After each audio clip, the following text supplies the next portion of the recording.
कैसे हो बच्चों? बढ़िया हो? आशा करती हूँ सभी बढ़िया होंगे। बच्चों, क्या आप सभी ने संज्ञा, सर्वनाम, क्रिया और विशेषण के विषय में जान लिया जो सब हमने पिछली वीडियोस में किया?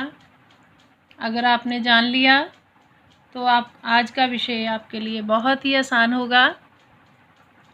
अगर कोई वीडियो आपने नहीं देखी तो उसे अवश्य देख लेना, क्योंकि ये सभी विषय एक दूसरे से संबंधित हैं। पिछले वीडियो में हमने क्रिया के विषय में पढ़ा कि जो शब्द हमें किसी काम के करने या होने के विषय में बताए उसे क्रिया बोलते हैं, और जो शब्द संज्ञा या सर्वनाम की विशेषता बताए उसे विशेषण कहते हैं। आज मैं विषय लेकर आई हूँ क्रिया विशेषण। इसे समझने के लिए कुछ उदाहरण आपके सामने पेश कर रही हूँ। इस चित्र को देखें। ये मालिक अपने सेवक से कुछ कह रहा है। चलिए जानिए क्या कह रहा है। तुम इतनी देर से क्यों आए? उत्तर है कल से जल्दी आऊँगा। और दूसरे चित्र में नानी कहाँ बैठी है? नानी उस ओर बैठी है। बेटा बड़ों के सामने कम बोलते हैं। अरे बच्ची जोर जोर से रो रही है। पहले चित्र में सेवक कब आया? इस प्रश्न का उत्तर ढूंढें। सेवक देर से आया। दूसरे चित्र में नानी कहाँ बैठी है? उस ओर बैठी है। बड़ों के सामने कितना बोलो? कम बोलो।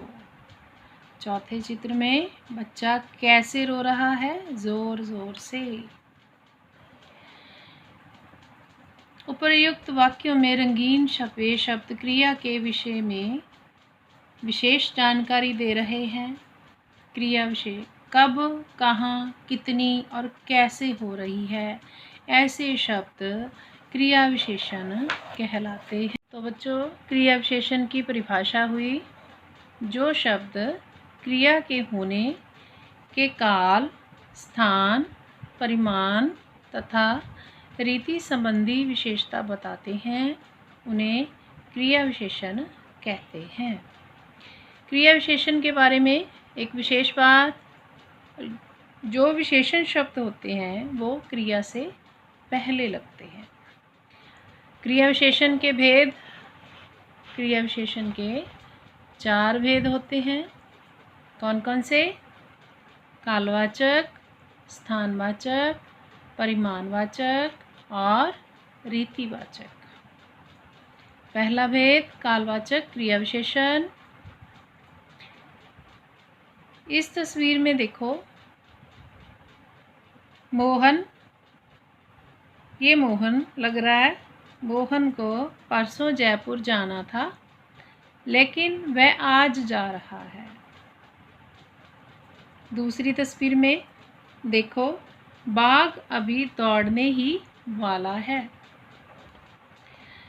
उपर्युक्त वाक्यों में परसों, आज तथा अभी शब्द क्रिया की काल संबंधी विशेषता बता रही हैं।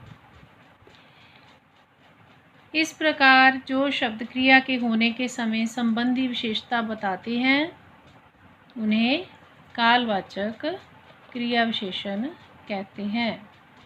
जो क्रिया के होने वाले समय के विषय में बताए वह कालवाचक क्रिया विशेषण है।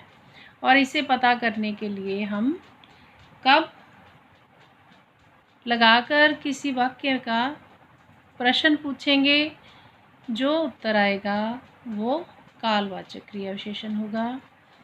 कालवाचक क्रिया विशेषण के अन्य उदाहरण हैं आज, कल, अभी, बाद में, परसों, जब, तब, जल्दी, देर, सदा, प्रतिदिन, तुरंत आदि। अब दूसरा भेद है स्थानवाचक क्रिया विशेषण। प्रभात कहाँ खेल रहा है? वह बाहर खेल रहा है। कालवाचक क्रिया विशेषण के लिए हमने कब लगाकर प्रश्न किया और स्थानवाचक के लिए कहाँ लगाकर, और उत्तर आया बाहर।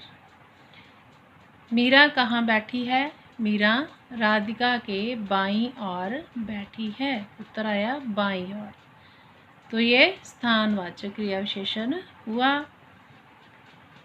बाहर और बाईं ओर शब्द क्रिया के होने के स्थान संबंधी विशेषता बता रहे हैं।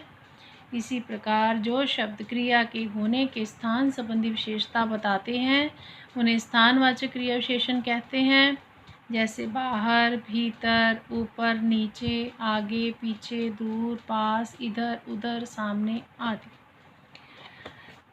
और तीसरा भेद है रीतिवाचक क्रिया विशेषण। इसे ढूंढने के लिए हमें कैसे लगाकर प्रश्न पूछने पर उत्तर मिलेगा। अरे विक्रांत कैसे गिर पड़ा? जोर से। बताओ राघव कैसे बोला? राघव हंसते हुए बोला, उत्तर मिला हंसते हुए। जोर से और हंसते हुए शब्द क्रिया के होने की रीति संबंधी विशेषता बता रहे हैं, अर्थात ये जानकारी दे रहे हैं कि क्रिया कैसे हुई। तो इसकी परिभाषा क्या हुई? जो शब्द क्रिया के होने की रीति से संबंधित विशेषता बताते हैं उन्हें रीतिवाचक क्रिया विशेषण कहते हैं। जैसे धीरे, तेज, जल्दी, शांतिपूर्वक, मुस्कुराकर, अचानक, शीघ्र आदि। चौथा और आखिरी भेद परिमाणवाचक क्रिया विशेषण। इसे पता करने के लिए हमने कितना या कितनी ये दोनों में से एक शब्द लगाकर उत्तर ढूंढना है। इस साल गर्मी कितनी पड़ रही है? अधिक, उत्तर आया अधिक। मोहन तुम कितना खाते हो? कितना? बहुत। कितना खाओ? कम। बहुत और कम ये दोनों शब्द परिमाण, भाव, मापतोल के विषय में बता रहे हैं, तो ये परिमाणवाचक क्रिया विशेषण है। जो शब्द क्रिया के होने की मात्रा, भाव, मापतोल संबंधी विशेषता बताते हैं उन्हें परिमाणवाचक क्रिया विशेषण कहते हैं। जैसे अलग, कुछ, तनिक, खूब, कितना, उतना, पर्याप्त, थोड़ा, इतना आदि। हमने क्रिया विशेषण पढ़ा, 4 भेद पढ़े। अब मैं इनकी दोहराई कराने जा रही हूँ। वाक्य में कालवाचक क्रिया विशेषण जानने के लिए क्रिया के साथ कब लगाकर प्रश्न किया जाता है? वह कब आया? स्थानवाचक जानने के लिए कहाँ या किधर लगाकर प्रश्न किया जाता है कि रजत कहाँ खड़ा है। परिमाणवाचक जानने के लिए कितना या कितनी ये लगाकर प्रश्न किया जाता है। उदाहरण, तुमने कितना पढ़ लिया। और रीतिवाचक के लिए हमने कैसे लगाकर प्रश्न करना है और इसका उत्तर हमारे पास रीतिवाचक क्रिया विशेषण के रूप में आएगा। इस प्रकार आज का हमारा विषय यहीं समाप्त हुआ। Thanks for watching. Don't forget to like the video. And don't forget to subscribe.